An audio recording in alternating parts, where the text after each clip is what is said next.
Let's talk about when you should not pay yourself, because this is where a lot of stress comes from. You get a large payment and immediately transfer money to yourself, but you haven't accounted for expenses or taxes yet. You take money out while ignoring upcoming bills. Now your business is scrambling to catch up. Another business owner pauses first.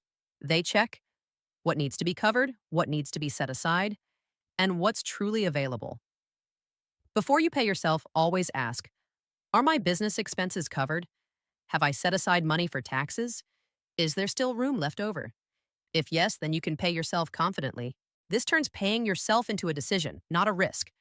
This is something I always say. Pay yourself with clarity, not emotion.